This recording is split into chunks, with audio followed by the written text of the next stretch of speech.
नमस्कार दोस्तों, राधे राधे, हरे कृष्णा। चीकोज रेसिपीज़ में एक बार फिर से आप सबका स्वागत है। तो आज है छठा नवरात्र। तो छठे नवरात्रे माँ कात्यायनी की पूजा की जाती है। तो माँ कात्यायनी की पूजा जैसे और नवरात्रों में की जाती है, ठीक वैसे ही पूरे विधि विधान से पूजा की जाती है। धूप दीप नैवेद्य से लाल रंग के फूल चढ़ाए जाते हैं।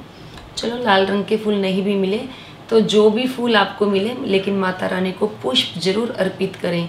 तो माँ कात्यायनी की पूजा अर्चना करने से कहते हैं कि वैवाहिक जीवन में सुख शांति बनी रहती है, और जिनकी शादी ब्याह में देरी हो रही होती है, माँ कात्यायनी की पूजा करने से आज्ञा चक्र जागृत होता है, जिससे कि इस लोक में रहकर ही जो हमारा सिद्धियां हैं प्राप्त हो जाती है। और जो सच्चे मन से माँ कात्यायनी की पूजा अर्चना करते हैं, कहते हैं कि यह भय से मुक्ति दिलाती है, रोग से मुक्ति दिलाती है। स्वास्थ्य संबंधी कोई भी अगर परेशानी आ रही होती है तो माँ कात्यायनी की पूजा करने से, सेवा करने से, तो वो जो कष्ट हैं दूर हो जाते हैं। तो माँ कात्यायनी को जो भोग लगाया जाता है, पान का भोग लगाया जाता है, या शहद का भोग लगाएं, या शहद से बनी हुई कोई चीज़ का भोग लगाएं। तो चलिए पहले आपको दर्शन करवा देती हूँ बाल गोपाल के। उसके बाद आपको माता रानी की जो आरती है छठे नवरात्रे, जैसे रोज़ाना मेरी पूजा होती है, वो दिखाएंगे। तो चलिए बाल गोपाल के दर्शन कर लें। तो आज है मंडे यानी कि सोमवार के दिन मैं इन्हें पहनाती हूँ सफ़ेद रंग की पोशाक।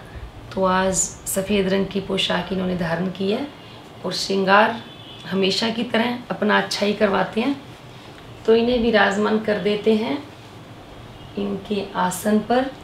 और अब कर ली जाए जो पूजा है, जो आरती है वो। तो खेतरी में थोड़ा सा दे दिया जाए जल, फिर उसके बाद कर ली जाए पूजा। गं गणपते नमः, गं गणपते नमः,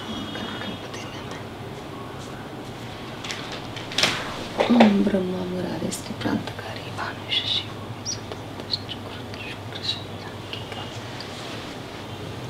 नारायण। तो अब थोड़ा सा घी डाल दिया जाए जोत में।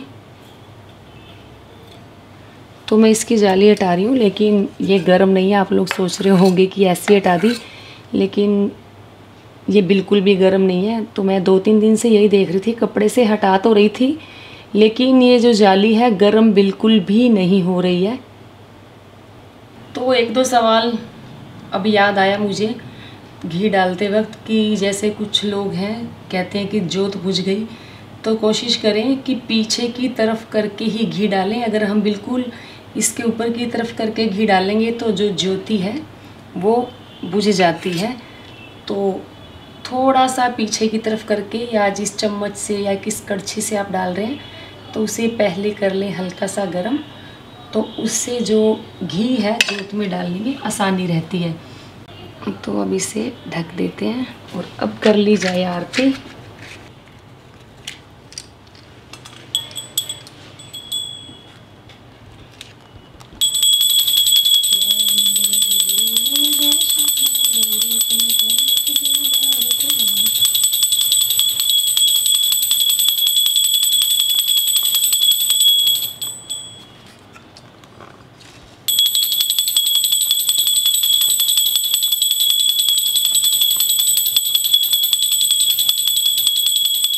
तो चलिए पूजा आरती हो गई है।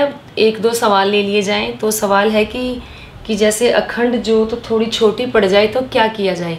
तो अखंड जोत अगर छोटी पड़ जाती है तो मैंने बताया ही था कि रुई की एक बाती बनाएं, जैसे जो गोल बाती होती है उसे जलाकर अलग दिए में रख दें।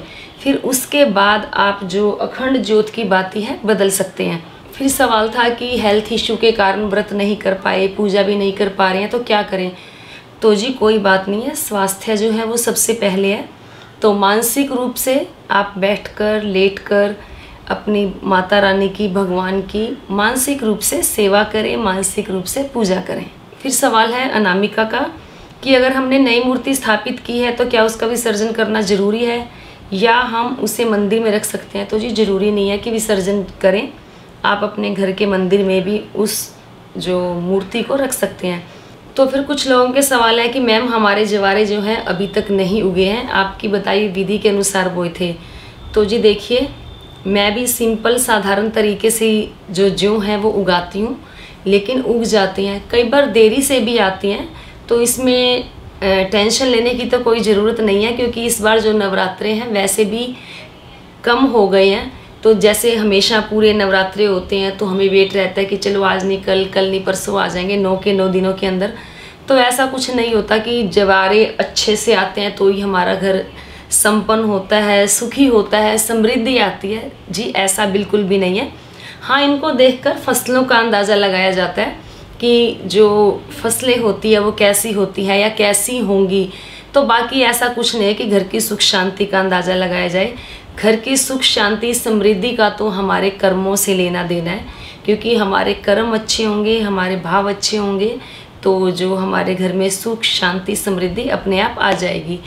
तो बाकी अखंड ज्योत का था, मैंने आप लोगों को बता ही दिया। तो बस यही थे आप लोगों के सवाल जो मैंने आप लोगों को बताए, और आज की पूजा बताई। उम्मीद करती हूँ ज़रूर पसंद आई होगी। तो लाइक करें, शेयर करें, चैनल को सब्सक्राइब करना बिल्कुल ना भूलें। हमेशा की तरह सुझाव देते रहें। आज के लिए इतना ही, फिर मिलते हैं। धन्यवाद। हरे कृष्णा।